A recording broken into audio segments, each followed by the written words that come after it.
which ensure a functioning democracy and maintain our way of life for future generations. During lunch today, we'll have an opportunity to discuss their experiences in more personal detail with them and the advisors which support them. I'd like to recognize the importance of the advisors by asking any in attendance to stand and be recognized.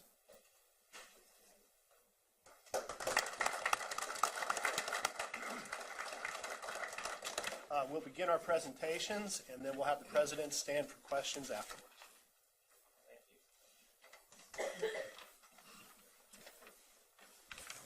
Good morning, everyone. I'm Matthew Owens. I'm from Shawnee Mission Northwest High School, and I'm president of Business Professionals of America. My first day walking through the front doors with the letters SM&W plastered above, wearing a bright orange shirt with Cougars emboldened on the front. I was berated by the words, "Get involved." While the upperclassmen said this, they forgot a key element: get involved in what? This leaves you fending for yourself in the ocean known as high school, looking for a life raft to make your 4 years worthwhile. There is a point to all organizations, whether it be Business Professional America, band, or yes, even Croc Club. But points can have varying sizes. You always hear about how BPA bridges the gap between traditional classrooms and the job market. To me, it not only bridges the gap, but also makes the steel needed to create the bridge. While normal classes teach you how to turn iron ore into steel, BPA teaches you what to do with the steel. 3 years ago, I was one of the few freshmen to qualify for nationals, let alone place third in the nation entrepreneurship for a plan called Matt and Cheese. For this plan, I was able to meet food truck owners, city commerce members, and truck manufacturers who gave me ideas. There are not many other groups where I've gotten this type of first-hand experience in the business industry.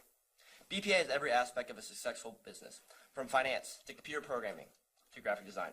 BPA is truly the breadbasket of business. It creates an environment where those who have a passion about what they do are able to thrive.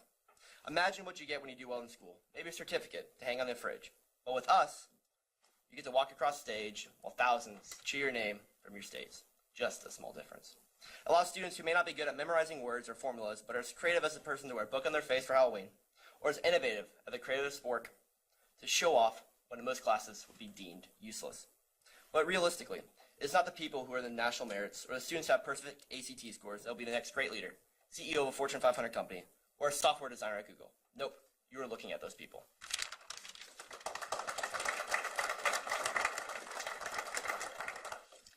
Good morning, I'm Elise Bull, and I'm serving my second term as the state president of Kansas DECA. With 215,000 members worldwide, it's easy to value DECA and the role that it plays in enhancing American education and the future of America's skilled workers. Since our inception in 1946, DECA has impacted the lives of more than 10 million students, educators, school administrators, and business professionals. All CTSOs are incredibly important for the application of education outside of the classroom. DECA competitive events give students the opportunity to connect with business professionals while showcasing their knowledge of areas such as business administration, marketing, finance, hospitality, and entrepreneurship. One of the most enriching opportunities that DECA provides is the ability for students to participate in hands-on learning experiences. In many instances, students are physically starting up, managing, and working a real business through the school-based enterprise program. These programs typically consist of retail apparel and accessory stores, coffee shops, and banking. I personally am a member of Pete's Place, the school-based retail enterprise at my high school, where we control every aspect of the workplace. The students make purchasing decisions, monitor inventory, generate sales, develop promotion plans, manage finances, develop customer relations, and negotiate and adapt scheduling conflicts. Most SBE organizations develop process manuals which outline store operations along with staff procedures. We can compete on an annual basis by submitting these manuals with yearly updates, as well as being able to fully represent all the ins and outs of our respective store operations. Additionally, DECA enhances the American education experience by allowing students to make enriching connections with other students, advisors, and professionals from across the globe. DECA has personally helped myself and my peers become engaged and accountable for what we're learning. It has given us a reason to be excited about school, and for a lot of members, it's the main reason they get out of bed in the morning to go to class. For some of us, it is one of the most inclusive, diverse organizations we've come across, and it really connects us to a place that we can call home. It gives us a personal DECA advisor that we can reach out to for advice and mentorship. and it provides us with countless leadership and community volunteer opportunities, along with, most importantly, a safe and comfortable place to go before and after school. This is a place that many of us consider a second home, and there are a lot of days where my chapter members and I spend more time together than we do with our own families. This sense of belonging really enriches the high school experience, and it makes it all the more inviting and worthwhile. It's through these experiences, along with so many others, that DECA enriches the lives of thousands of youth all across the world. DECA is so important to me and to so many students, and I want to thank you for your continued support of this educational opportunity.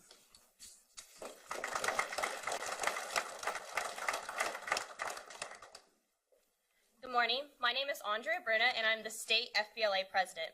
I'm currently a senior at Washington County High School.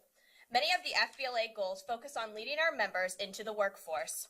These include developing competent, aggressive business leaders, facilitating the transition from school to work, developing character, preparing for useful citizenship, and fostering patriotism. FBLA prepares our members to attend leadership conferences, business competitions, and inspiring workshops to develop the skills needed that every student needs to be successful in the real world. Through these conferences, the networking possibilities are endless. Through our competitions, the real-world experiences are phenomenal. And through our workshops comes inspiration to do bigger and better things. One line from the FBLA Creed states, "I believe every person should prepare for a useful occupation and carry on that occupation in a manner to do the greater good to the greater number." This line in our creed will prepare members through education, developing a better knowledge and understanding of their chosen career paths. Through education and real-world experiences, we provide business skills and concepts to allow members to achieve successful careers. Not only does our organization prepare us for career paths, but it educates us on how to teach the leadership skills as well. The future business leaders will continue to lead the members in a successful career paths by elevating their futures through members, community leaders, and business leaders. Thank you.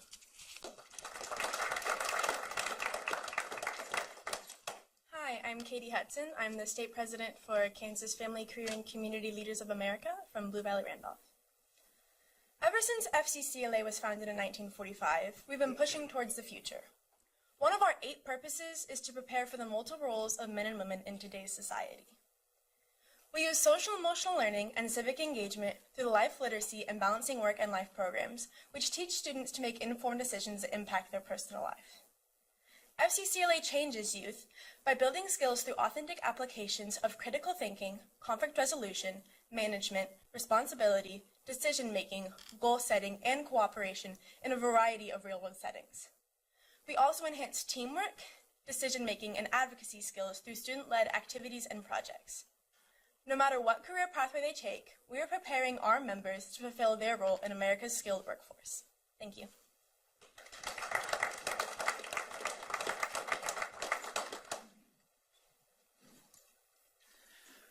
Good morning. I'm Quentin Umfenauer on behalf of the Kansas FFA Association. FFA is an intercurricular organization that is part of the three-circle model of agricultural education. It connects members through career development events and leadership development events. And it is part, like I said, of the three-circle model of agricultural education, which also encompasses the classroom education portion as well as supervised agricultural experience. The supervised agricultural experience, or SAE as we like to call it, is where the students gain that hands-on leadership by designing a program that fits their desires to help benefit them in their future careers and future goals. These programs range from traditional agriculture like crops and livestock to more technological and innovative ones such as precision agriculture and drones. These different programs that a student is able to set up help them to really encompass all aspects of a career and technical organization should have. And through the use of these 3 parts of the three-circle model, FFA members are able to develop more of those career-based skills that they need for a successful future in the career force. Thank you. Before we move on, would you tell us where you were from? I am originally from Jayhawkland and now attending Kansas State University. Okay, thank you. Good morning. My name is Rachel Ariz, and I'm the state HOSA president, and I'm from Pittsburgh. According to the U.S. Bureau of Labor Statistics, by 2026, an estimated 2.3 million healthcare occupations will be added. This is why organizations like HOSA are important for the future of healthcare professionals, to invest in our education early. HOSA is not only an organization that leads students into the medical field, but goes beyond that and makes leaders out of individuals. I have first-handedly experienced the significance of this organization. During my involvement in HOSA, I have had the privilege to not only grow as an aspiring surgeon, but to grow as a leader and make it my responsibility to make sure my peers are receiving the quality education through HOSA. HOSA gives its members the ability to learn and to experience competition at the spring conference. The preparation HOSA supplies is one that will always be carried out into practice, regardless of which occupation in healthcare an individual chooses. The future of America's skilled force depends much on the leaders created through organizations such as HOSA. This is why it's important to continue to believe in HOSA, as it truly impacts the workforce of the future.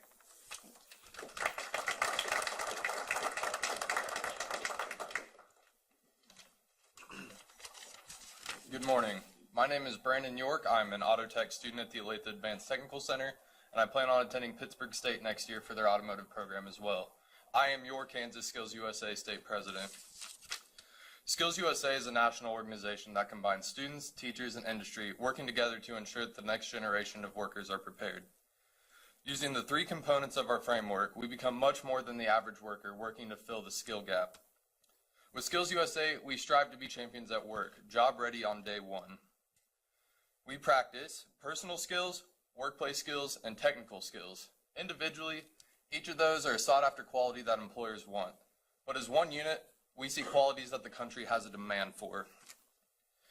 Last year, we enrolled over 3,400 members in over 75 schools in Kansas.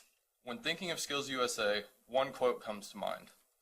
If we work hard enough, hard work will eventually be mistaken for talent. And if we refuse to give up, perseverance will eventually be mistaken for greatness. This sticks to me for the fact that as people, we allow miscomfort to distract us via stress or procrastination. As I grow in life and I progress, I become more comfortable with the reality that I face day to day. The things that were hard for me even a few months ago have now become a lot easier due to confidence and self-motivation that I have gained through training, such as the training I received with Skills USA. Thank you.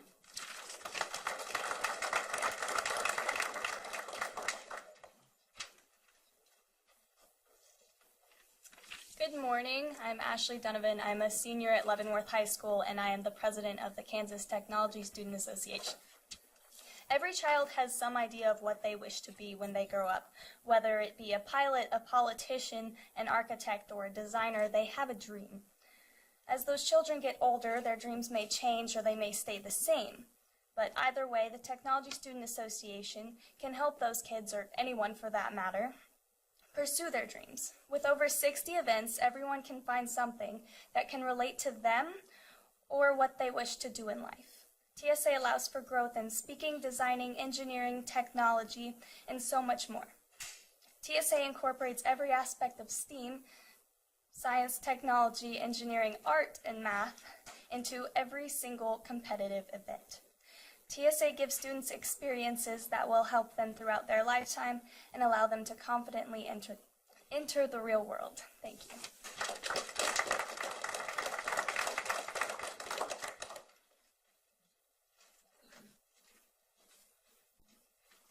And if the board would have any questions for individual members? Are there questions?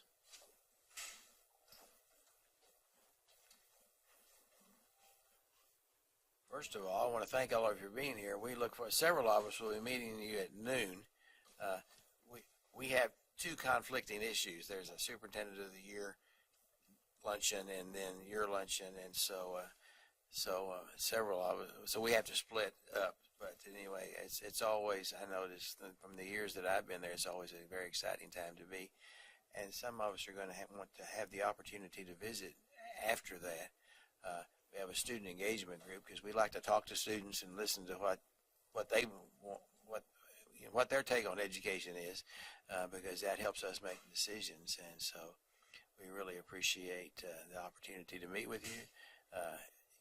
As always, you are extremely impressive, and I believe that the world is going to be okay because we have people of your ability that are going to move forward. Kathy. Thank you, Mr. Chair. I'd just like to, and I don't know, a couple of you can answer this if you want, because you obviously are very actively involved in your organization at your school. So what has being involved in your student organization done to enhance your high school experience and prepare you for your next level, which will be going on somewhere post-secondary, I would assume? So if a couple of you want to address that, that'd be great. Okay, my name is Brandon York once again. Skills USA honestly has just been a big, wonderful thing for me. It's probably been the highlight of my high school career so far. If you guys would have invited me freshman or sophomore year to come up here and speak in front of you, there's no way. You guys never would have saw me up here. Like I said earlier in my speech, I am attending Pittsburg State next year for the automotive program down there. Without the guidance I've received at the Olathe Advanced Technical Center and through my Skills USA state officer team, I honestly don't think I'd be going on to a technical education after high school. I probably would have went more the business route and just ended up with maybe a business degree and going out and finding a desk job somewhere. That's important to me because I come from a long line of people who have always got their hands dirty and put in a lot of elbow grease to make a living. So being, close to home for me here, near and dear to the heart, it's nice to see that I will be continuing what my family has done for the past few generations to hopefully hand off to my children someday. So thank you guys.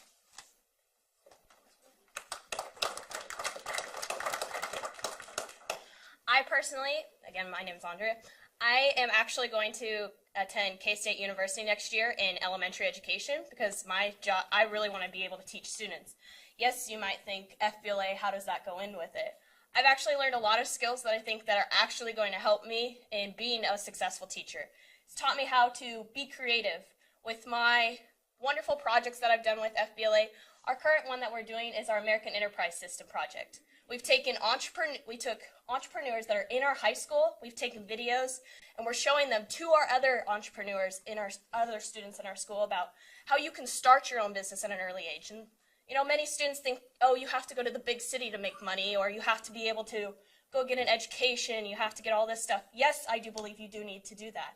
But to show them that there is something here in our small town, because I come from a little small 2A school, to show them that there is still life and a big future here in Kansas, that just makes me feel better that, there will be people here in Kansas that I will be able to teach later in life.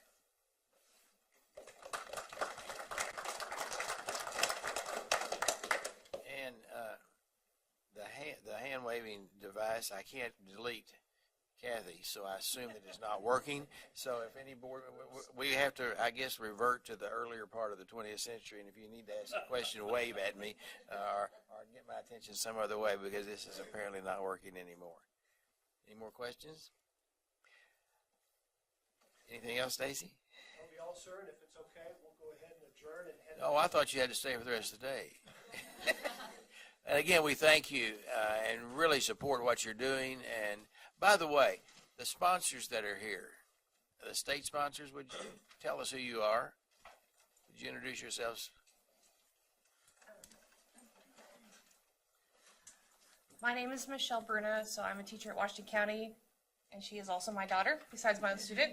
And I help on the state FBLA board. I'm not our actual state chair. I just came along to take pictures. So. That's perfectly acceptable. My name is Amy Stoles. I am the principal at the Olathe Advanced Technical Center, and I am the school advisor. Okay, thank you.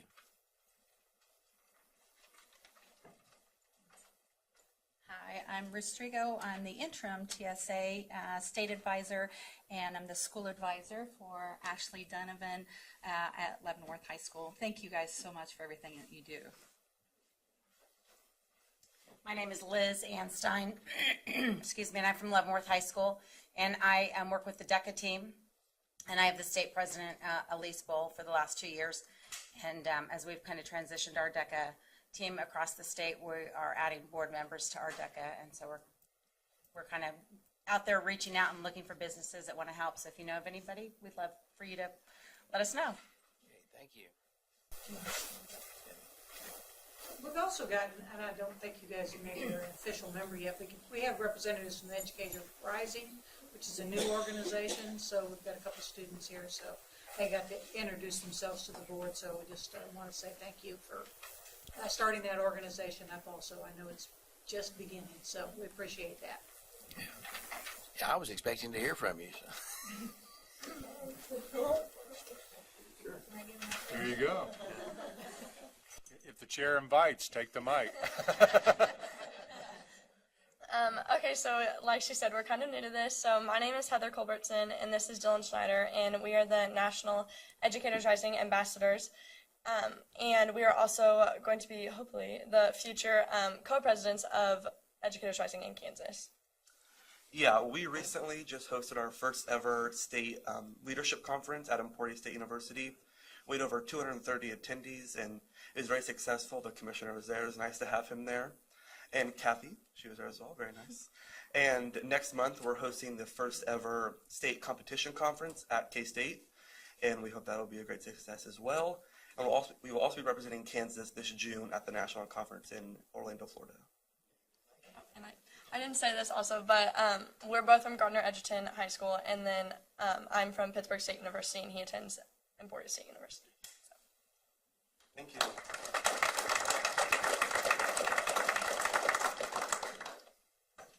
I guess that's it. You're the sponsor, right? Well, introduce yourself. Nobody gets off the hook. Hi, my name is Shelly Staples, and I am the Educators Rising sponsor. I was formerly at Gardner Edgerton High School, and I am at Olathe East High School, and I started their Future Educators Academy. So I will be growing that program over the next 4 years, and then sponsoring Educators Rising, hopefully at the state level, and then going to nationals as well. And I went with them last year to present. So I'll be in Orlando, Florida this year. Okay. Nice meeting you. Thank you all.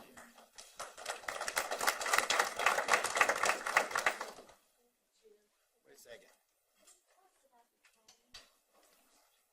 Well, we have a question from Ann. Yes, so this year, Olathe School District opened the Future Educators Academy.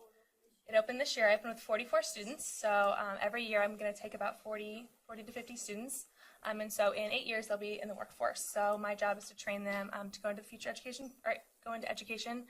So we go on the college visits, and I did that at Gardner Edgerton. That's how I met Dylan and Heather. They were my students there.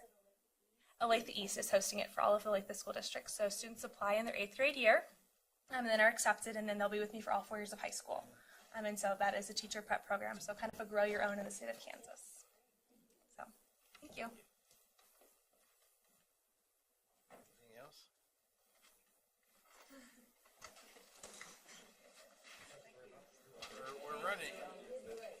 We're running quite a bit ahead of schedule. Is Colleen in the room? Thank you, guys. If not, take a 10-minute break.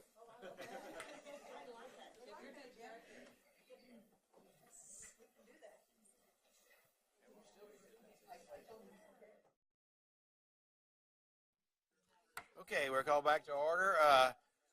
There's an additional mentee to be introduced, so Craig, if you'll.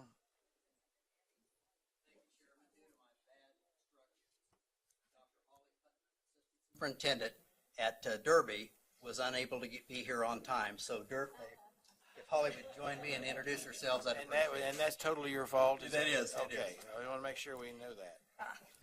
Good morning. My name is Dr. Holly Putnam. I am the new Assistant Superintendent of Curriculum and Instruction at Derby. Some of you have come out and toured our middle schools. I come from Hazelwood, although I was born and raised in Wichita, Kansas, and left and worked with many different states and districts, and then was honored to come back and work in Kansas and Derby. So thank you so much.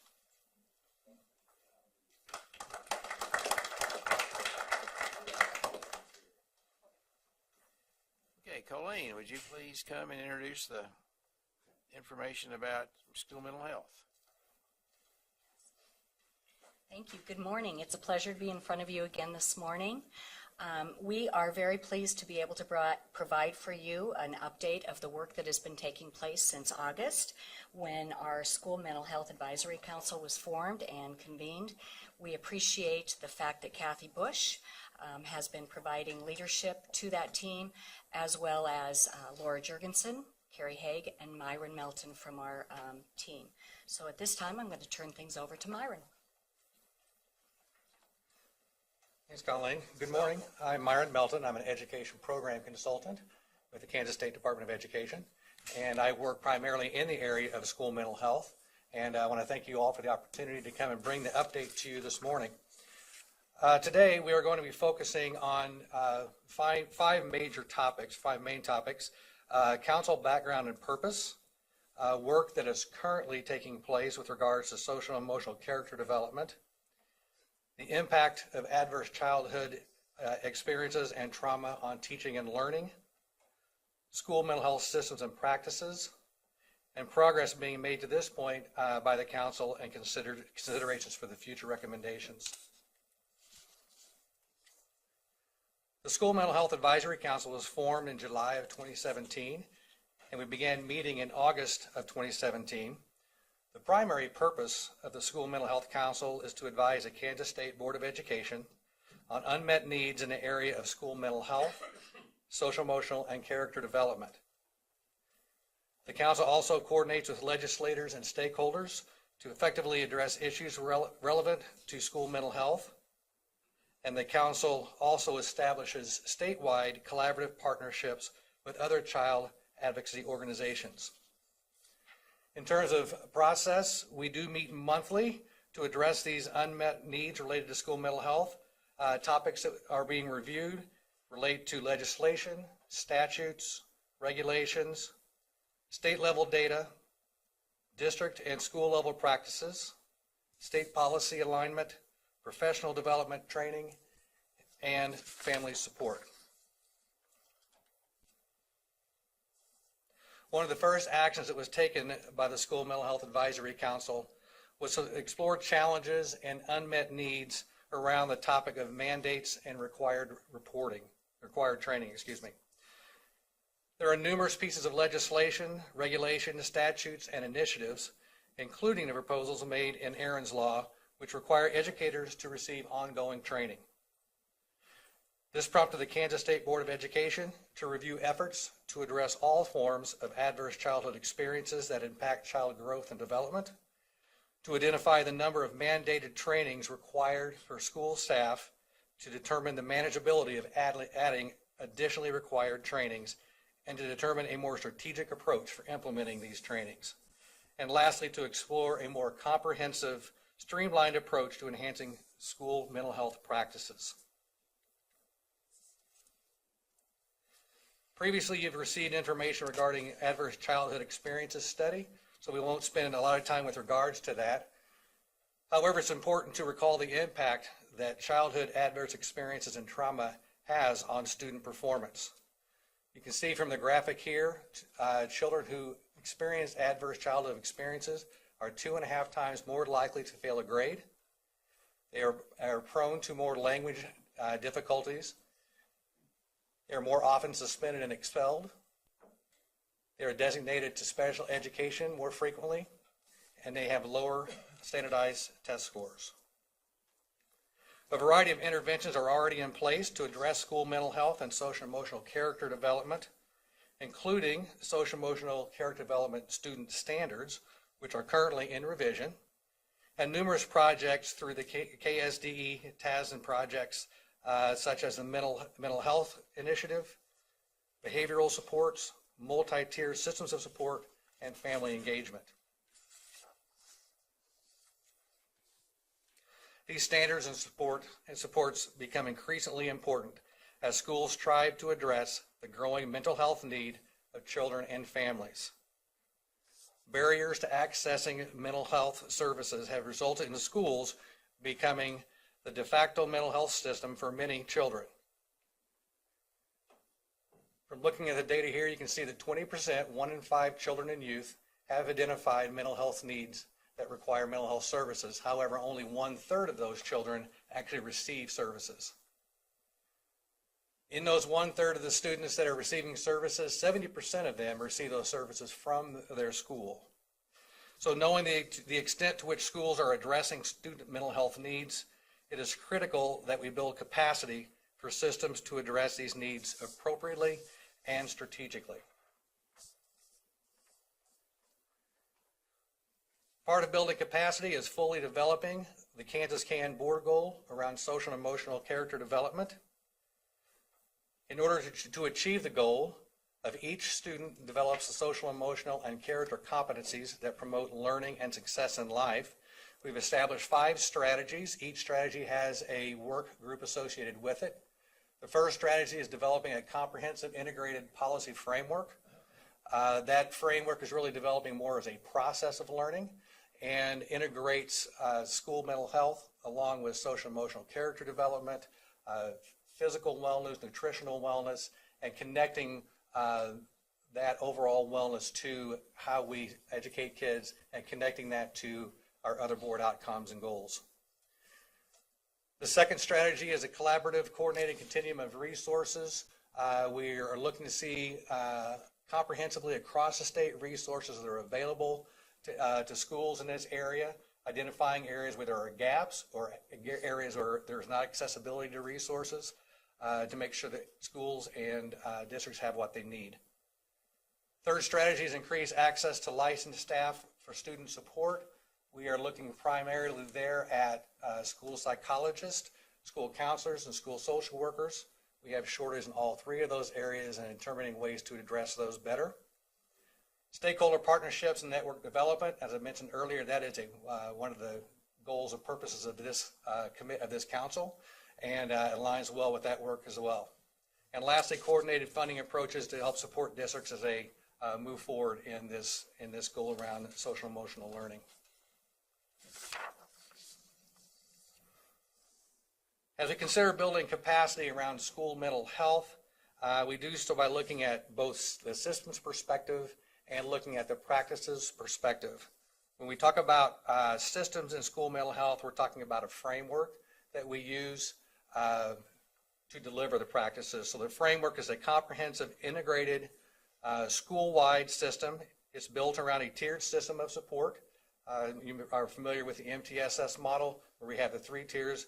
We built it around the systems support, and there are positive mental health interventions that are built in at all levels for all students.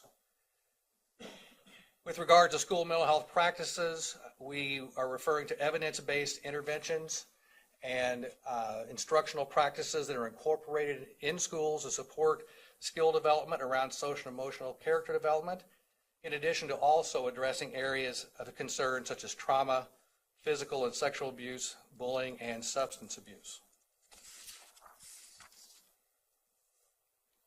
So looking at all of that data, it's clear that schools cannot address the needs for mental health alone.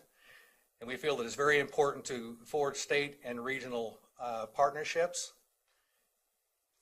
Each of the groups that you see depicted in the graphic above has a seat at the table when we meet as a School Mental Health Advisory Council. Each of these groups bring a very unique perspective to the discussion. It's a very open discussion. Everyone has a voice, and it builds very strong decision making with that many voices at the table. And of course, when you look at the graphic at the center, of course, we put children and family there who are there to support. Additionally, we'd like to mention that at the table also are school psychologists, school counselors, nurses, and social workers. They all join us for this discussion. We believe it's really critical that they are there working not in isolation, but working collaboratively to address these needs. They each bring unique strengths and perspectives that we think are very supportive of the work.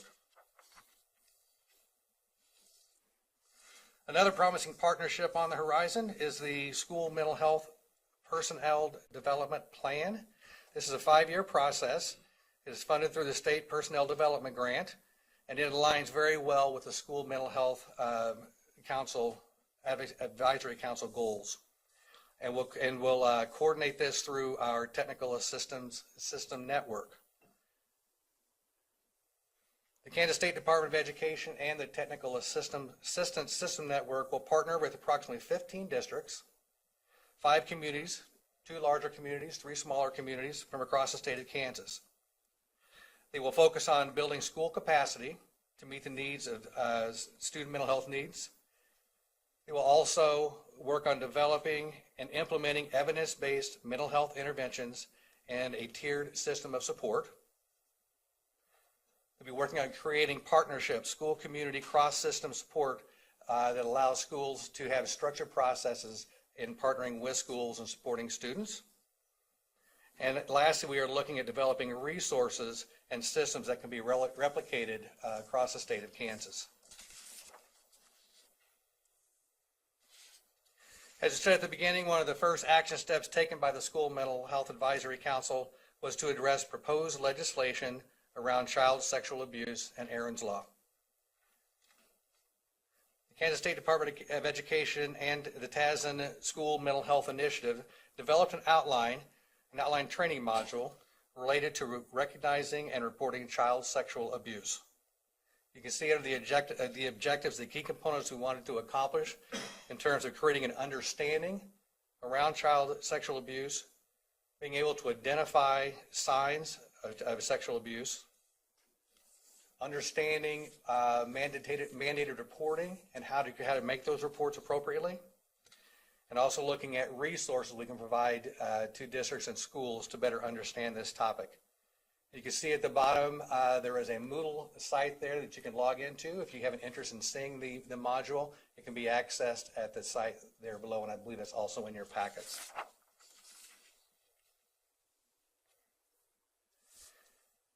In summary, as we look at the work that the School Mental Health Advisory Council is doing and where we want to head in the future, the collaborative process with state partners is in place, and we believe has been very effective in obtaining multiple perspectives. We've developed common language. Each of those different organizations have their own language and their own acronyms. And so we did develop common language, common terminology, definitions, and acronyms that we all use, which helps with those conversations. The training components are in process. You have one in front of you with the child sexual abuse module. Others will be in development. And ultimately want to get to that last item on training development outline, where we'd have more of a comprehensive integrated training that would incorporate many of those areas that we discussed earlier with the knowledge, application, synthesis, and evaluation component. These are, as Colleen said, these are the 4 people here at KSDE who are working primarily in this area. And we would welcome any comments, feedback, questions from you at any time. And with that, I would entertain any questions that you would have. Okay, Ann. Thank you. This is really timely for me because I just got a letter from some students at a high school who are wanting to know what we might be doing to train students, like on consent and self-defense and that kind of thing. So do our training modules include student training as well as teacher training? At this point, the training modules we are creating have been around the areas that are mandated for staff to know required trainings. Mm-hmm. We haven't really discussed that as a council as to whether we develop that out into the future. Our biggest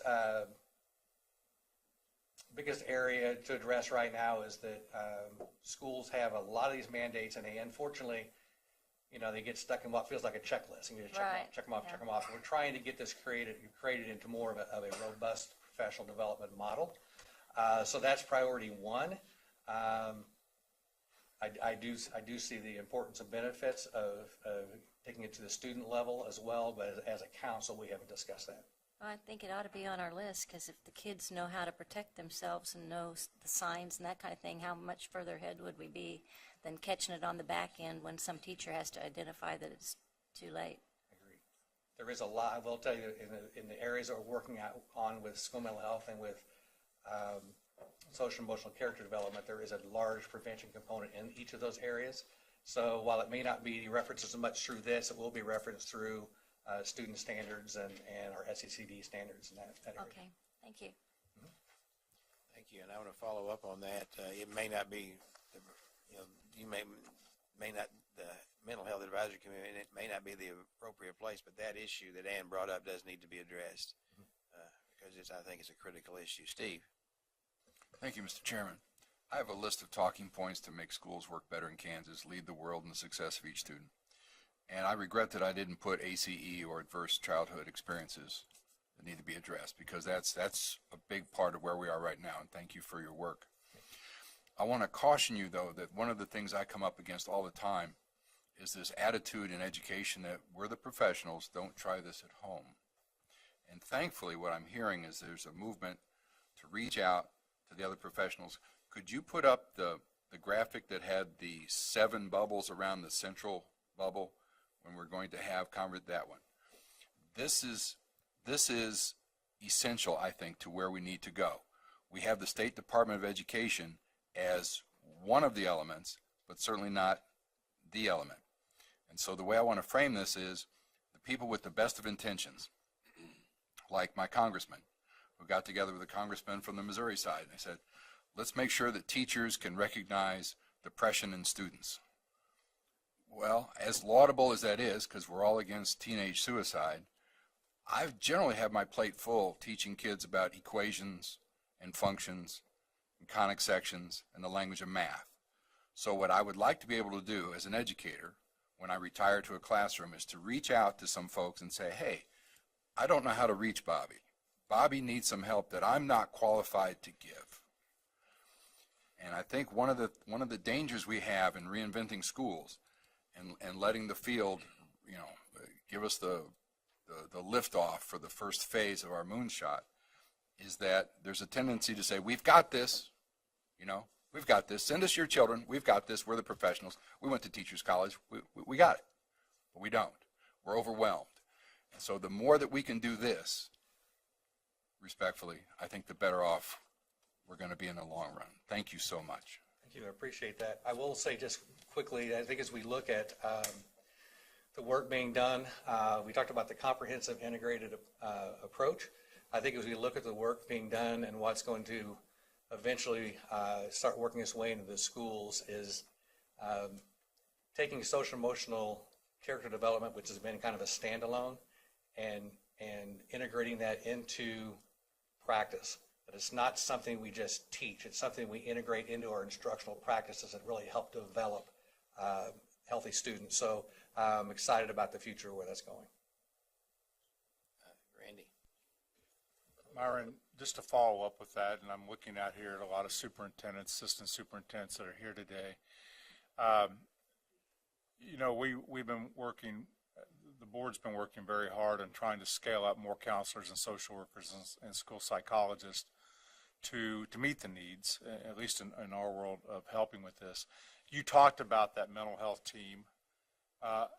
Can you just speak to how far away does the committee feel, and been talking about, and maybe our superintendents want to talk about, how far away is that from becoming a reality, where we have a comprehensive mental health teams in schools, in Cheyenne, in Andover, where we really are working as a team? Does the committee talk about that? Because I know we're trying to do that as quickly as possible, and yet I still go places we don't have a counselor. We don't have, school psychs are non-existent. We can't find one. So, and some of that's not the committee's work. We've got to scale up more people. But what's been the discussion about that as it really becomes operational? Well, I do think there's been a lot of discussion around that. And the first few times that we met, we were, as most councils as began, we're kind of getting our ducks in a row and getting things organized. And we are now getting much more input and conversation with state organizations around counseling, social work, school psychologists, nurses. As I say, they're also on our committee. I think each one of those organizations have a similar goal that we have, all recognizing the shortage in the staffing. I know that's going to be a conversation that will continue to occur, but is really kind of at the beginning stages. But I will turn that over to Board Member Bush and see if she'd like to comment on that. Thank you. We had, I think it was the last meeting, group from Topeka Public Schools that does have a comprehensive plan that they work as a school mental health team. And they came, and it was very informal, but they came and talked with us about the way they're working that. And that is a goal. We've got to, stop working in silos and start working together, and we have had that conversation. We've had our community partners, I think, have been very valuable, and one of the things that I think we've talked about is we're beginning to develop relationships. One of the things that I think sometimes in schools, we don't know who our community partners are, so we don't necessarily know who to reach out to. So one of the things that we hope to do also is to begin to identify, have a better grasp on some of these community partnerships so we can get that information to superintendents, to school districts, so they're aware of some of these agencies that really do want to help us. I told the story this morning at the SEAC breakfast years ago when I was in a school, and sometimes a community agency would bring a child that's in their charge in, and it wasn't necessarily a positive initial first meeting. Well, things have improved, and we need to continue to improve them. So those are things we're looking at and things we're moving forward on. As Myron mentioned, our first charge is to look at these mandated reportings and put this together in a comprehensive way. So we're going to be soliciting feedback. We really, at some point in time, would like to present this to the superintendent's organizations. And we do, by the way, we have building administrators on this council also. Myron mentioned that, the related service folks, but we also have building administrators on this group. So, but we would like some feedback when we put the initial draft of this together, because we want to be able to do, there are so many overlapping features in these trainings. So how do we do this so that we're literally just not, okay, I've got that one done, we've got that one done, we've got that one done. How do we do a more integrated approach? And I think the committee's very interested in that and very supportive of that. So we're going to do that, but then we do have plans on down the line of how do we put together a comprehensive approach as far as school mental health. And yes, the schools cannot do it all themselves. So therein lies our support of these community partners and other agencies. We're just getting started. I think we do realize the daunting task, but we are just getting started. And I'd like to thank the folks that are here, Colleen and Carrie and Laura and Myron, and they've been an invaluable team to help me as far as the committee's concerned, so I really appreciate it. I want to give you guys a shout out. I really appreciate your work and helping because we used to use the old analogy, we're kind of building the airplane as we're going down the runway. Well, we really are with this group. It's kind of because talk to folks, I bet I could talk to each one of the superintendents about issues you've got going on in your schools where you need help. And ultimately, that's where we hope to get is a way to have a strategic way to look at this problem and help support. Because there are so many resources out there, but we don't necessarily know where they are. So that's kind of what we're looking at and where we're going with this. So we are going to be seeking feedback on this initial phase of the training.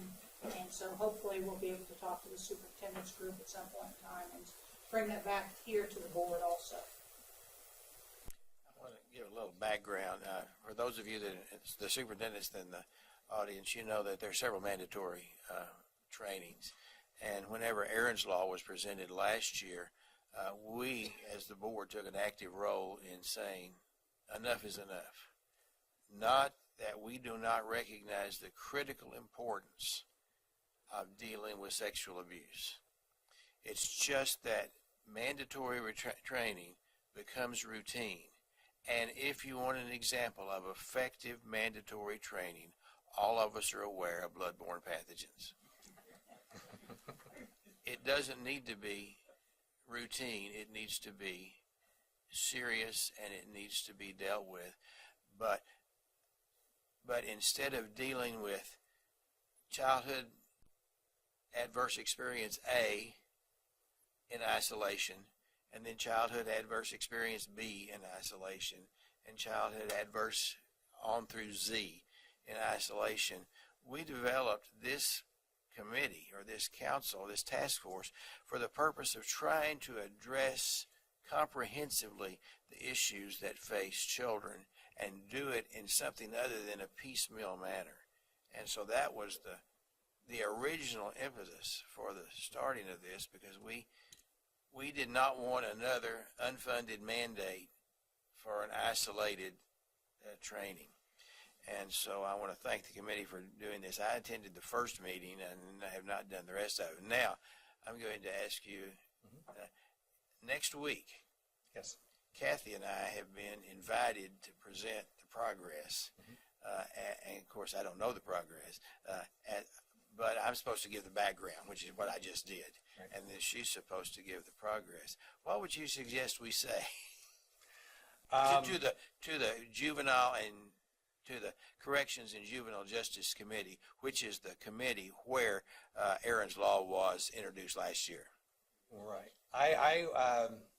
I'm not sure that if I were doing that discussion with them, I would do it a lot differently than I did this morning in terms of the importance of connecting these together. And as you talk to individuals, there are individuals in that circle of discussion we have, as we said, bringing different perspectives. For everything that you see up there right now, there is a strong advocate for each of those areas.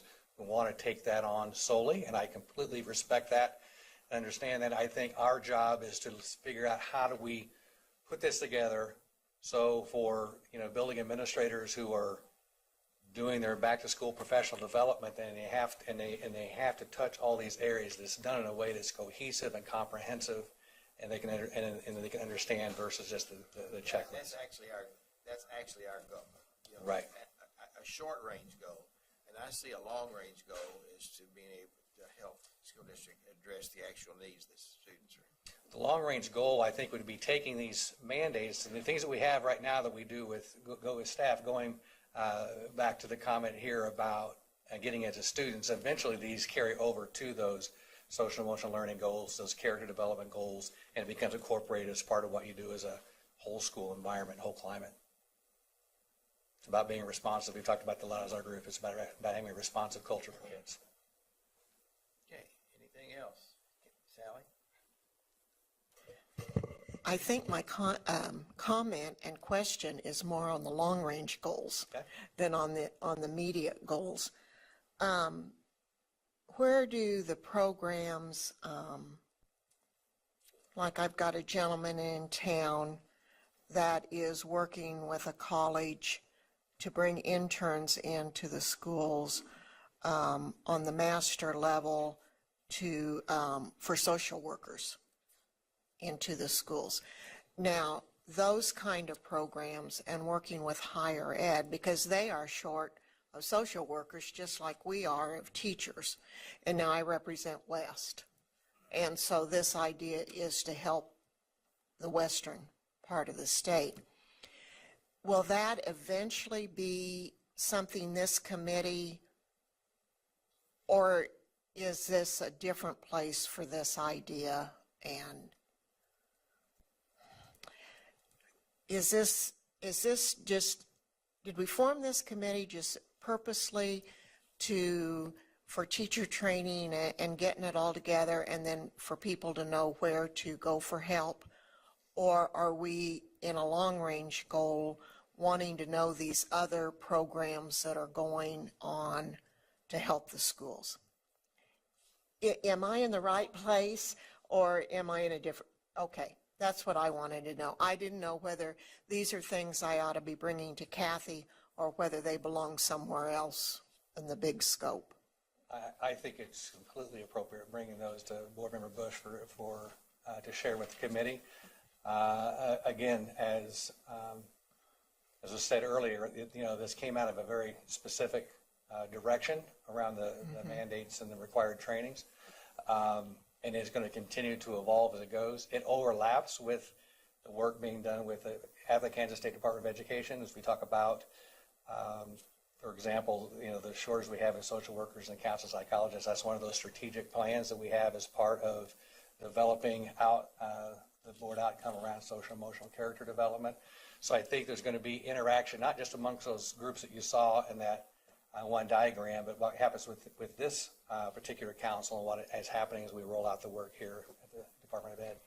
Are we looking down the road, Randy, as a vision of this council, that it could develop into something like we have for SEAC, for special ed, that this would become something for social emotional, or am I taking that too far? I think the chair would agree with that. I think we've always kind of seen that. Colleen and I had a brief conversation about that one point. You know, what SEAC does so well, and it really goes unnoticed, and we've been celebrating them the last couple of days. You know how hard it is to juggle the intensity of dyslexia, of autism, of hearing impaired, and the intensity of my child died of suicide and I want something done, or my child was sexually abused, or my child was bullied, and therefore we're going to have a law about it. And then putting that together and saying we respect and we honor that intensity, and yes, it should be done. Sexual assault, the letter you got, all those are important. But when you isolate them, you become less effective than if you look at it as a whole. So that's what you're trying to do. Early stages, they have a lot of work. I see but long term, this committee I see is going, this is not a temporary workforce. This is a long-term solution to taking a look at child and family issues. And then about how do we help schools and communities go about organizing the resources and knowledge in a cohesive way. And that's a huge undertaking. But I think they're well on their way, and I applaud their efforts. Okay. And that was the original intent. You know, to deal with not another mandate was just the first step, and it was never intended to be the only step. Okay, so this is our way of coordinating the whole state around mental health and how, okay.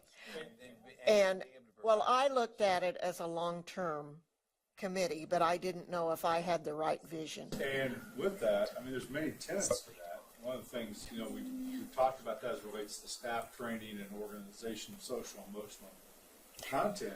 It's also about, as we scale up more social workers and counselors and school psychs, and I'll say this because they're all three of those people that run those organizations are my friend, it's knocking down those silos and saying, we've got to have a mental health plan. You may be, nurses are a part of that too. You're going to be the team that's going to help put that together, right? Social workers know what's in the community. Counselors don't always, because they're doing, but they all have a role with that. And I see a handbook, again, so we could go to Stafford and say, here's some help, for your team. Here's exactly best practices. So this is a terrific opportunity, and I just want to thank the board led on this, and the board chair, as he said, I think it's understated. No, we have to stop just coming at us with legislation that's so well intended, and we have to do this in a comprehensive way. I think the group for doing it. And it is going to be a comprehensive effort, and it's going to take multiple years to come underway. Myron talked earlier about the pilot that we want to get started. Carrie wrote a grant, and we received that grant, and it's just the beginning of being able to pilot with a group of districts, but also bringing in those partners. Steve, thank you for recognizing the partnership, and children and families are at the center of it. But how do we bring in the medical professionals, the social workers, the mental health professionals, educators, as well as parent supports that we have to bear? Everybody's been working very hard with good intentions by themselves. We're now trying to bring everybody together in a cohesive way, and it's going to take time. But one of the things that we've discovered through the use of SEAC is that when you have an advisory council that is open to membership and open to talking about tough issues, we can bring partners together and really come up with something that is beneficial for our school districts and our communities. And we see that happening with this advisory council, especially with our state board leading in this effort. And we perfectly understand that it takes time, and that's fine as long as you're done by Friday. Well, I share your sense of urgency, and my team continues to remind me, that there's only so many hours in a day. However, there's a lot of work to be done, and we're ready to do it. Okay, thank you. Thank you. Anything else? Thank you very much. Okay, thank you very much for your time this morning. Okay, we're going to continue, since we've already taken a break, but about 10:30 we'll take another one. So, our next item on the agenda is the meeting dates for 2018, and I'm going to throw a monkey wrench in this. I would like for us to at least have a discussion about having meetings sometimes at, occasionally at a Mercury school.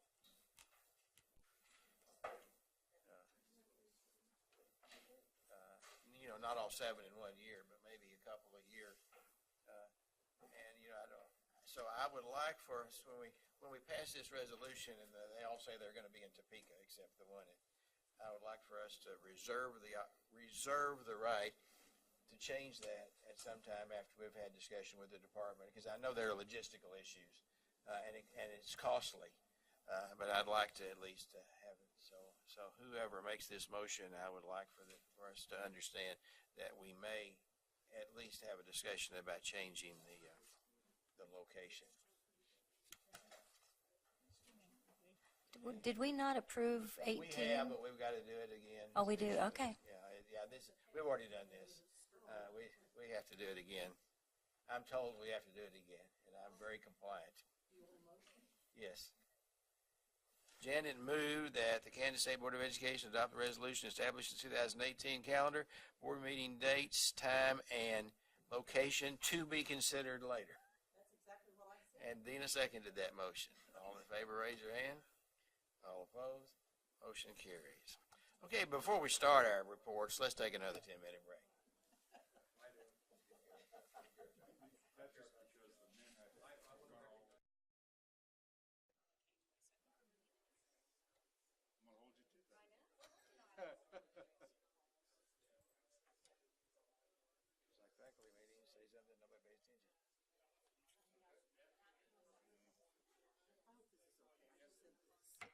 Okay, we are reconvened, and at this time we're going to have reports, and we have both legislative and communications with Jim and Dina. Huh. I'm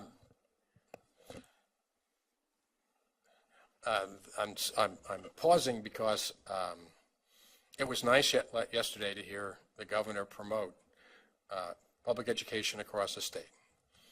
The challenge is to, follow up and see how it plays out. So we'll be talking to the legislature next week. Randy, you're making a presentation on Thursday to the joint House and Senate Ed committees on accountability. Okay, and that's going to be the key word. Last night in the governor's speech, accountability was firmly placed on our shoulders. And it should be. So that's, we're into the legislative season.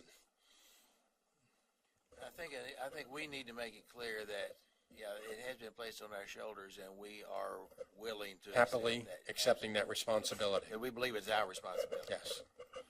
So Dina? that's not enforced on us. That's something Yes, we accept as part of our responsibility inherent to our overall responsibilities to the people of Kansas.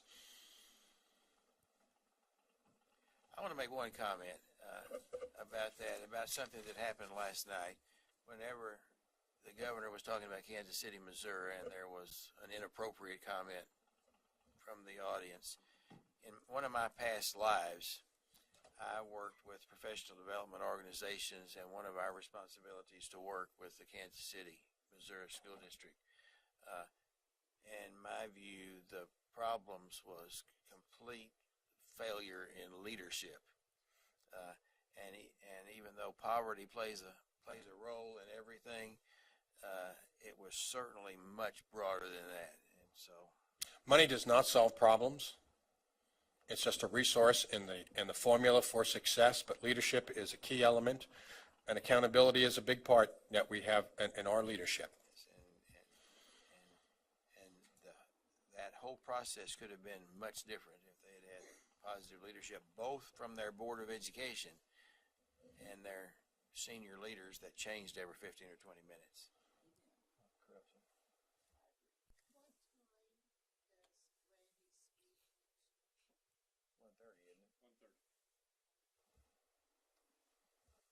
Anything on communications? We're supposed to fill out these cards before we leave. Yes, Right. please fill out your cards. We do want to thank the legislature for the work that they did last year. We will be preparing for, we're not going to send a postcard out every week as we have in the past several years, but we will have those at the ready when we need to provide information to the legislature and on kind of a moment's notice. So that's our plan, to provide information as needed and at an appropriate time.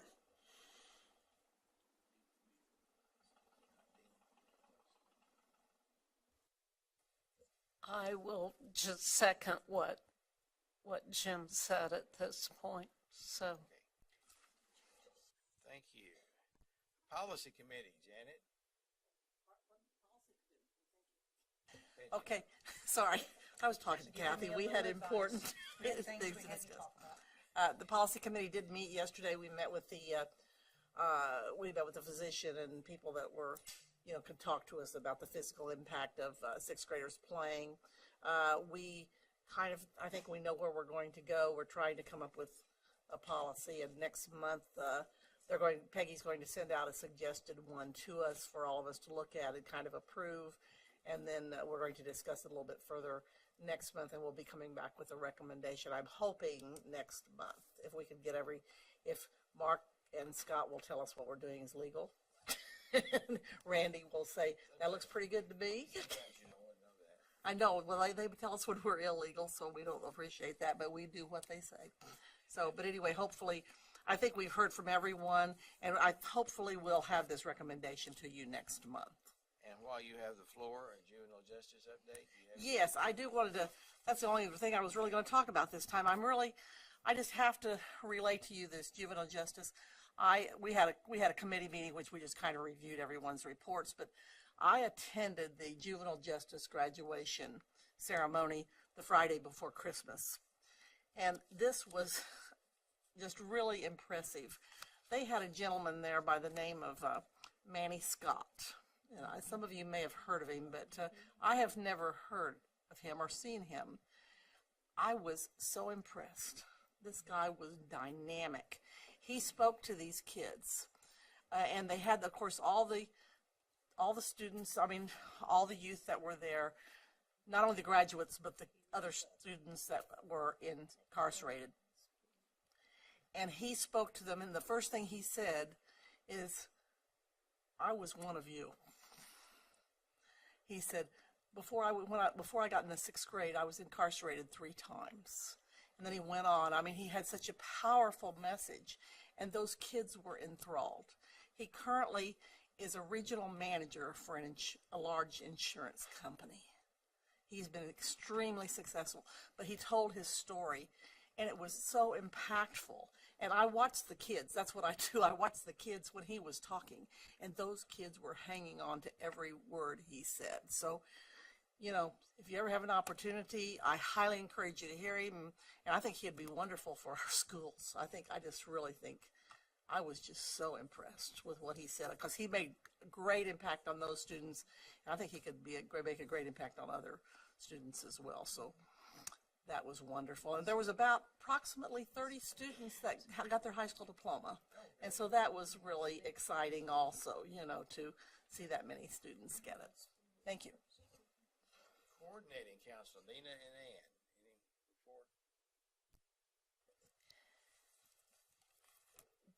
Ann.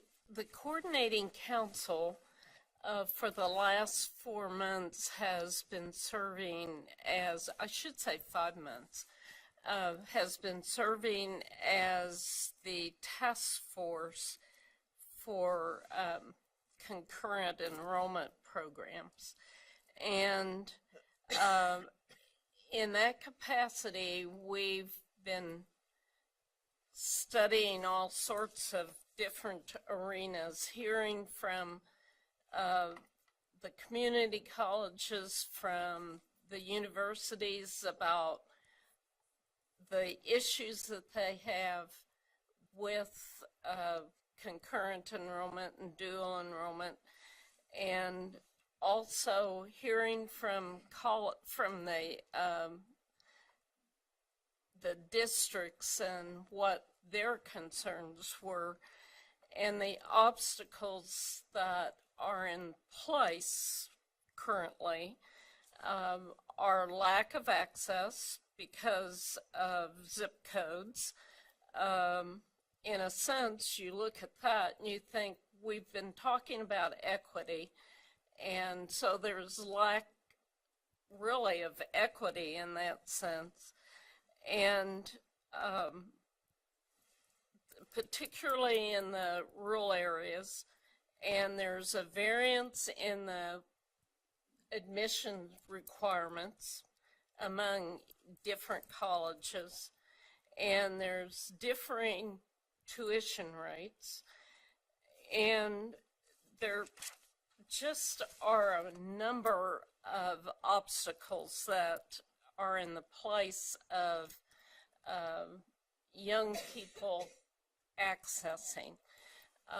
Many of them are first generation, and families don't necessarily see A, the importance, B, the do not have the funds to send their child to a college arena, no matter what it is. So that meant if we want to improve the access for students to go to acquire some education prior to graduation, we're going to have to make some changes. And what those changes might be are things that we've discussed, but will be hopefully determined by a work group in various areas. We determined on Monday that common eligibility was an important component. We needed to select 5 courses that could be used for each student that qualifies to access without expense from the parents. Parents would not have to pay tuition, and that the tuition that would be charged, because it would be charged either through to school districts taken care of by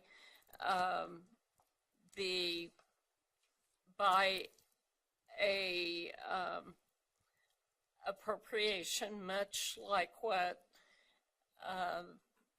Senate Bill 155 did. And also we would have an overarching look at a work group that would look at all the other issues other than those 3. For example, there are some other opportunities other than concurrent enrollment and dual enrollment. There's CLEP, there's AP, there's IB opportunities also, and how we could fit those into the same setting so that we can improve not only high school graduation, but ensure that that 71, well, and the governor said 75% last night, completion of a post-secondary certification or degree, so that we can get that under control. We are going to need to do some of this. We have found that in our research that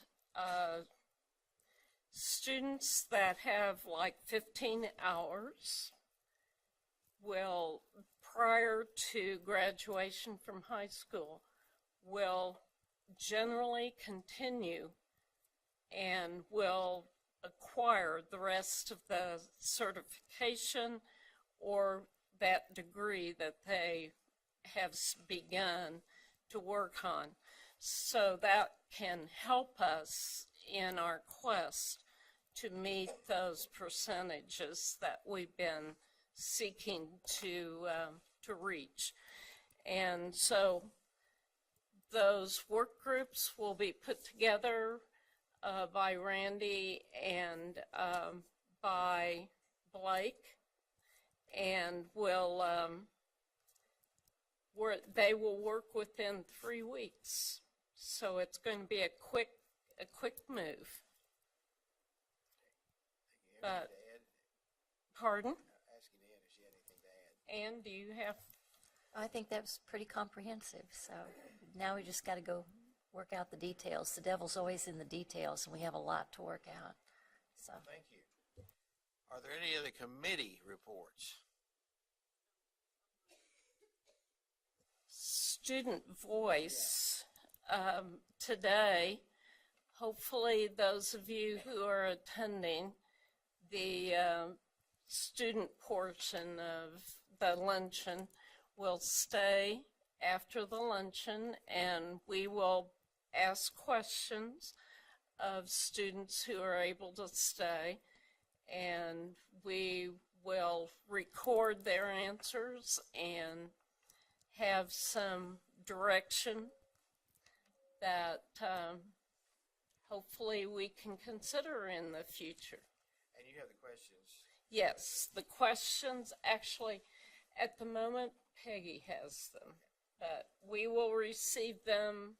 We'll divide up at tables and with the students and ask the questions of those students and record and hand all that paperwork back to Peggy for compilation. Okay, thank you. Mark.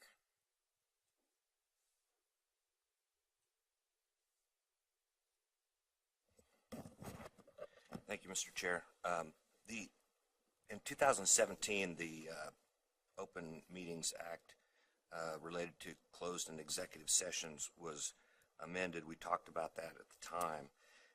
It's a little confusing because essentially the 2017 amendments transposed the meanings of subjects and justifications that we had used those terms in the past and flipped those around. But I worked with Peggy to make sure that we had language in our motions that complied with the law. On Monday, the Attorney General issued an opinion on the first Attorney General opinion for 2018, further construing the 2017 statutes, and I'm going to circulate the opinion, and it's not earth-shattering, but it will change a little bit in terms of the procedure. I'll just give you the highlights of the Attorney General opinion, and that when a board goes and recesses into executive session, it may only utilize one justification, and justification again is the legal justification for going into executive session from that list, but may cite multiple subjects to be discussed. And it goes through the legislative history and analysis, but essentially in this most recent change, there was, singular went to plural and plural went to singular, so the Attorney General has strictly construed that statute, and so only one legal justification can be used for going into executive session, but multiple subjects may be discussed.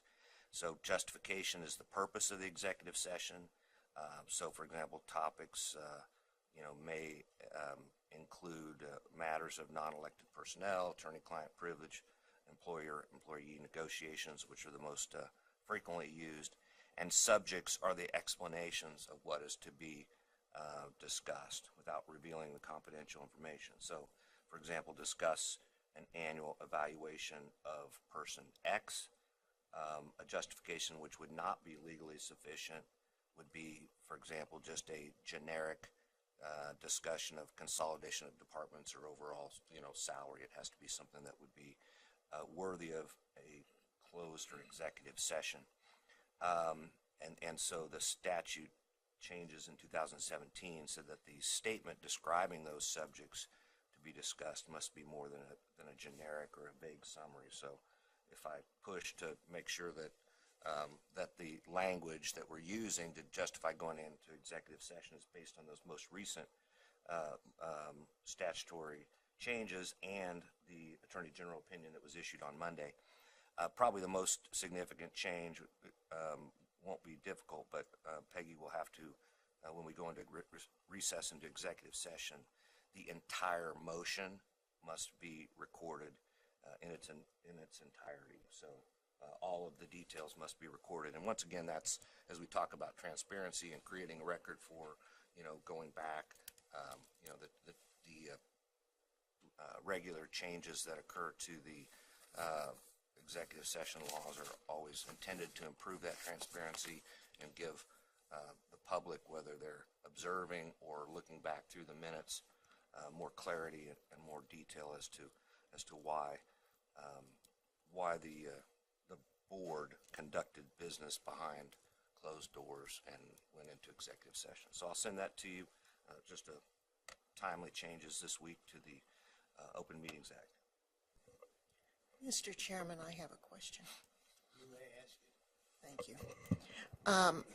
Mark, a board that goes into executive session and talks about employment or with a name, when that is over with, can the superintendent talk to an individual board member that was not there about the executive session and what was discussed in that? Well, if it was a board member that would have been part of that governing body, it's probably closer to, reporting what occurred in that executive session. The risk is that things that are discussed outside of executive session can be overheard, and then you waive the confidentiality of what occurs in executive session, and it certainly, I don't think it would be a strict violation, but the purpose of doing that with the entire board present is to have the dialogue, and somebody certainly could complain that that person wasn't there, wasn't part of the discussion that occurred when the lawful executive session occurred. So it could be scrutinized. It could be scrutinized, but as a superintendent, I would think I was just bringing my board member up and communicating to a board member that wasn't there. Okay, but it might have the appearance of scrutiny. Okay. That, I've been asked that, and I wanted to clarify that. Anything else, Mark? Nope. In that case, we go into executive session infrequently, and it's your responsibility to make us legal, and if you don't, it's your responsibility to defend us. I understand. Mr. Dennis told me that the budget was going to be released at 10 o'clock this morning, and if he showed up at the door, he had some information for us. So even though that's not on the agenda right now, Mr. Dennis, it's all yours.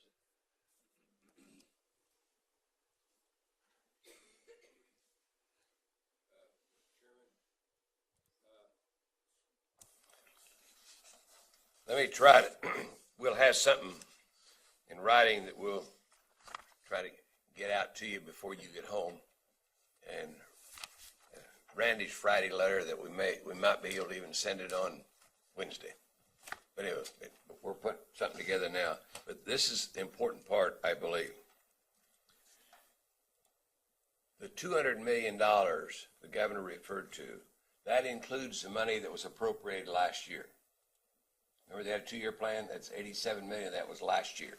So that's there. And they added $107 million to that, roughly, and a couple other minor changes. The bottom line is it would take the base amount per pupil up to about $4,281.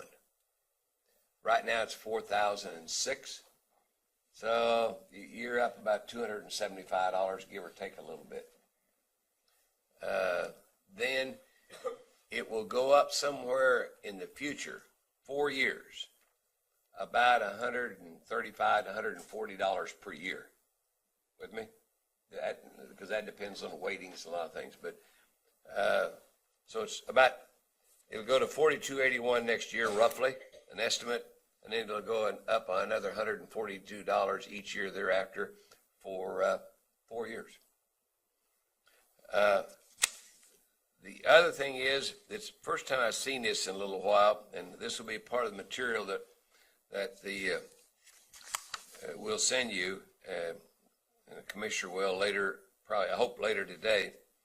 There's about 8 things in the message that relates to the board, and like 95% statewide graduation rate, statewide post-secondary effective rate of 75%. There's several things in there that the governor would like to see accomplished by 2022-23. He referred to them as goals. Another one that you haven't heard much about, but they stuck with the plan, and that is on special ed. Remember, that's a pretty big program, but we haven't discussed it very much. We have, but you have, but it hasn't been discussed very much over there.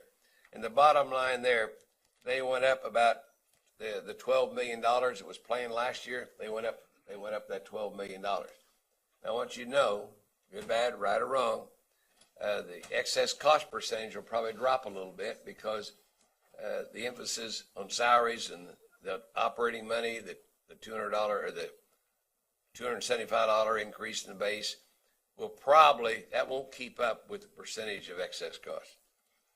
They didn't talk about last night, it's kind of important, we think. They also funded capital improvement state aid, capital outlay state aid, and they also next year put money in to correct the LOB state aid. You remember the court said that's a no-no, it's not a lot of money, $6 million, but anyway, that's also included as part of his recommendations. I can't think, Craig, is there anything I've overlooked? Oh yeah, superhighway. The superhighway, and I think this will generate, estimate over $20 million, but we have several schools and school districts that don't have superhighway access, the minimum. And, yeah, minimum fiber. And there's money been appropriated that we can use as a match for those folks. The estimate is about $3 million, but it'll generate around $20 million, give or take a little bit. And so that'll be immensely helpful. And it's a pretty good payback. $3 million for 20, not too bad. And also it'll be helpful to those folks. So anyway, that's included. Guys, can you think of anything else I've overlooked? Anyway, that's where it is, and they didn't release it till after the budget director finishes with the talking to the appropriations committee. So they just finished just a few minutes ago, and we got a very short briefing. That's what we know as of right now. Any questions you got? Questions?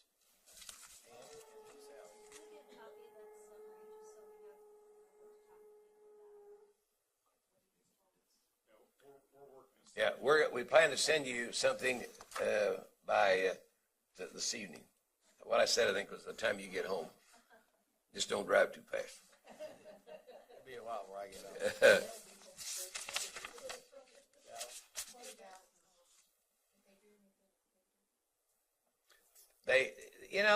They funded it as they did as a consensus revenue estimated, so it will cover not the increase, but there's an increase in capers, and it's just a minute, it's several million, but that was what was planned before this change. And in capers, Craig, you remember what it was? It's like 25 or 6 million, but they put money in, but that was already planned. It's probably will not cover all the increase that's in this budget for next year. But what was already planned in the consensus revenue estimating, why it was included. So that is probably 2/3 funded. So, any other question, Mr. Chairman? I don't see any. Thank you, sir. Okay, sorry that we don't know more, but that's kind of where it is. And How frequently does the governor's budget go through unscathed? I tell you what, on that, if you look back at history, and you'll be kind of surprised at this answer, there'll be over 90% of the governor's budget traditionally is approved. This year may be different. Who knows? But when the dust settles, you might be surprised what it might turn out in relationship to what the governor recommended. But if you look back over history, we used to say the percentage, Mr. Chairman, was higher than that. You may have heard me say that. What the governor budget, it'll be up well over 90%. It's normally approved when the dust all settles. So if we follow tradition, we can assume that most of this, or part of it at least, will be approved. In some form or another. And the other thing you got to think about, and a lot of people don't want to do this, but it's still there, and it's still got to go back to the court for approval, whatever is decided. Okay. And so, but you just look back, forget all the politics, the current situation, but over 90% of the governor's budget will traditionally be approved.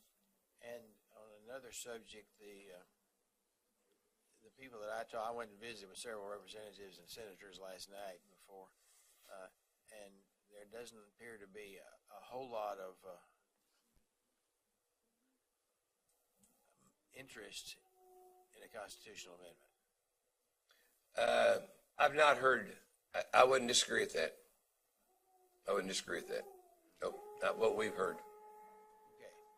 Thank you very much. Okay, thank you very much, and thank you for letting me share. Okay, it's time now for individual reports. Let me kind of talk about our time frame. We need to adjourn around 11:30 because we have to get to those other places. My report at the end is going to take 5 or 6 minutes is all. So I will now, if you're interested in giving an individual report, do the hand holding thing, hand waving thing. Steve. Thank you, Mr. Chairman. I'm going to use the document camera that Nick set up for us.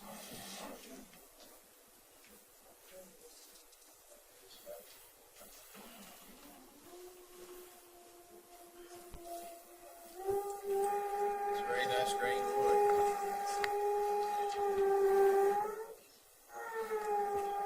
It must be on, Steve, because it's... Cool.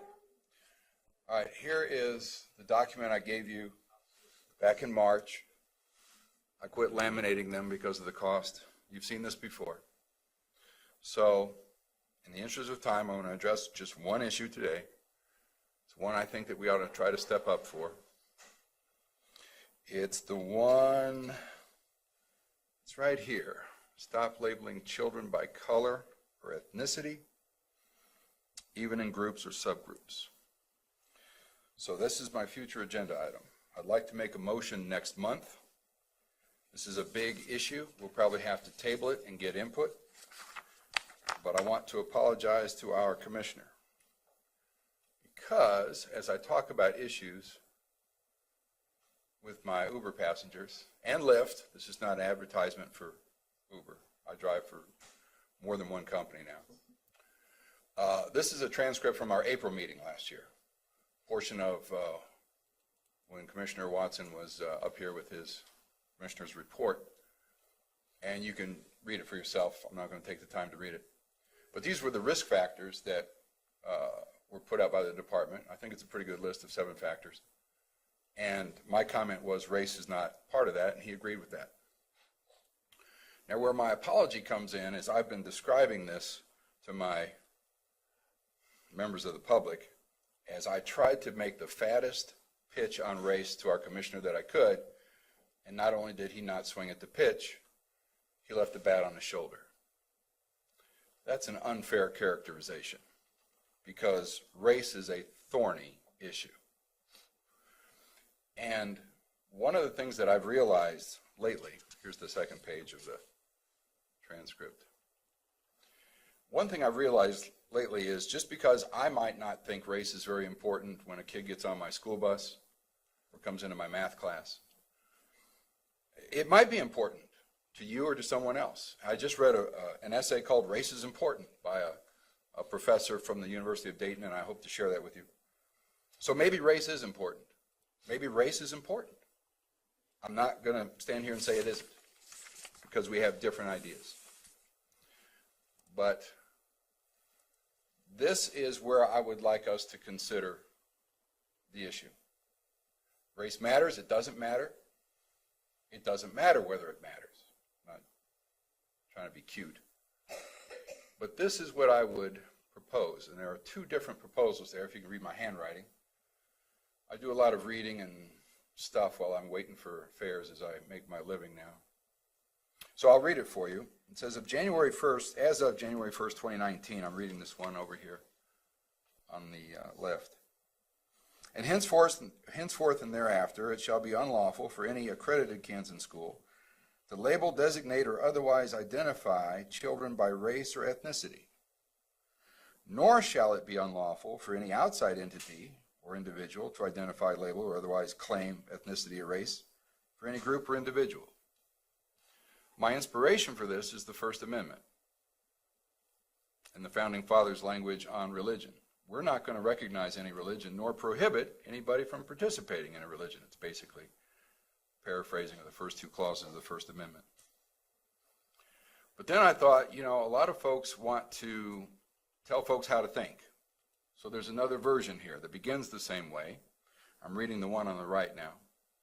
As of January 1st, 2019, and henceforth and thereafter, it shall be unlawful for any accredited Kansan school to label, designate, or otherwise identify children by race or ethnicity, except in cases of immediate health or safety, or in celebration of culture or heritage for acclamation of historical virtues or acknowledgement of familiar attributes. In other words, if you want to celebrate, it's your business. You want to stand up and say, I'm proud to be a whatever American, put a noun before American or an adjective, that's fine. Polish American, African American. It's your right. It's your privilege, really. But I can tell you which one I favor, and it's the one on the left.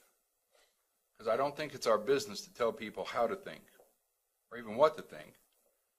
And we're all in the thinking business, this education business.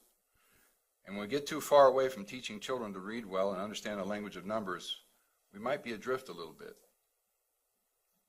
And so with these real problems that we have to solve, and I just saw in the news this morning that Dr. Cynthia Lane has decided to retire as of June 30th this year. She has been a tremendous manager in Kansas City, Kansas, where we have a lot of African American students, obviously. But I want to share with you very quickly how disappointed I was when I learned there was no time frame for KCK to become one of the top 10 districts in the country, a laudable goal. And when Dr. Lane was gracious enough to meet with me about a year ago, I asked what the time frame was for that. There wasn't one. There's no time frame for KCK USD 500 to become one of the top 10 districts.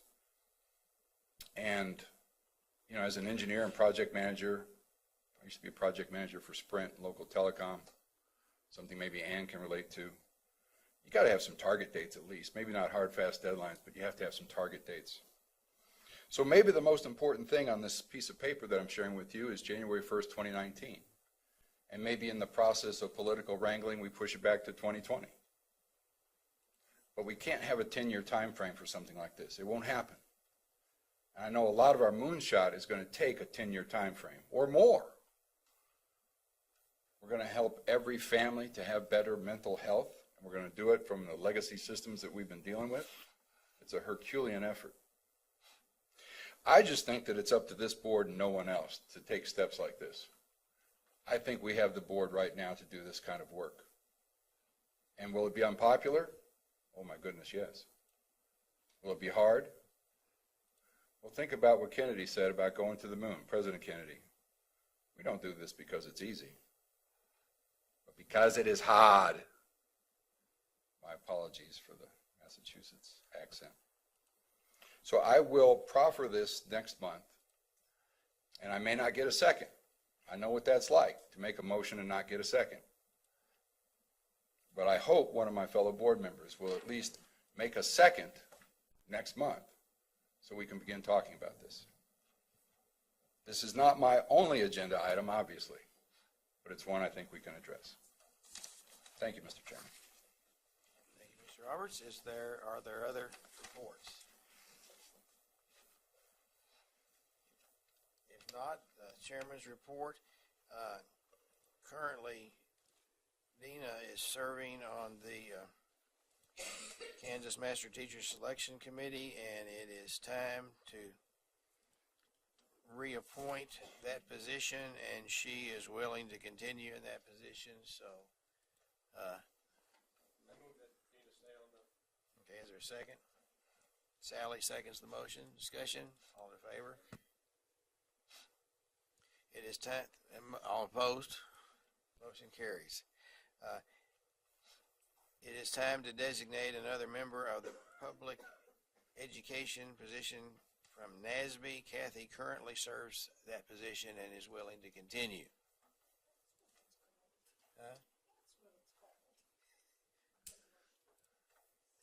Janet and Dina, all in favor? All opposed? Motion carries. I have been appointed to chair the NASB Governmental Affairs Committee for, however, even though I've already presided over the first meeting, I have to have your permission to do that. So I ask that permission. Dina and Sally. Discussion, all in favor? All opposed?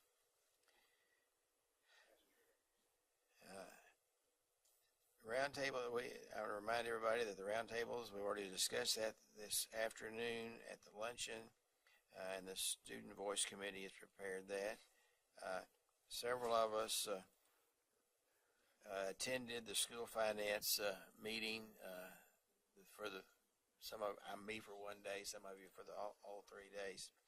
And I need to report that because of the prevalence, well, because it's the right thing to do, but because of the prevalence of emphasis on sexual harassment and the many examples of people violating common sense and violating other people, this board will, on our next board meeting on Wednesday, the staff, or actually I think the leader of the Human Rights Commission will be here, and this board will go through a process of training, sexual harassment training. The purpose is 2 or 3-fold. One is that we need to be examples to the profession because we are the leaders of the profession. We need to make sure that if we expect people to take it seriously, we need to take it seriously.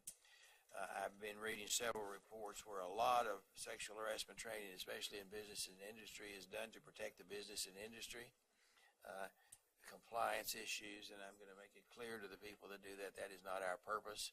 Our purpose is to be examples and to make sure we have very little contact. We, as board members, have very little contact with people here, but the fact is that we need to be the shining example, and that is what we're going to do at that point. Anything else? Anything else?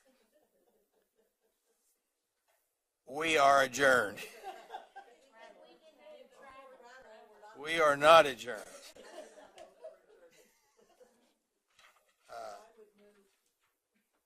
Okay, travel. Are there? Let's start.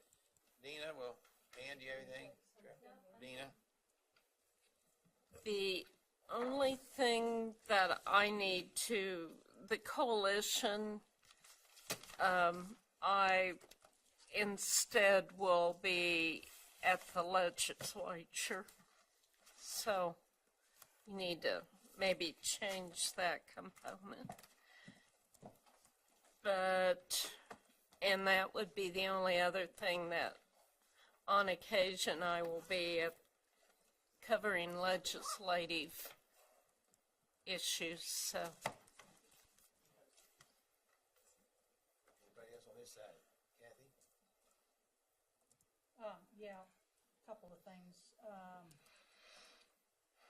This next week when I'm in town for the mental health meeting on Wednesday and the teacher vacancy on Thursday, I'm going to stay overnight.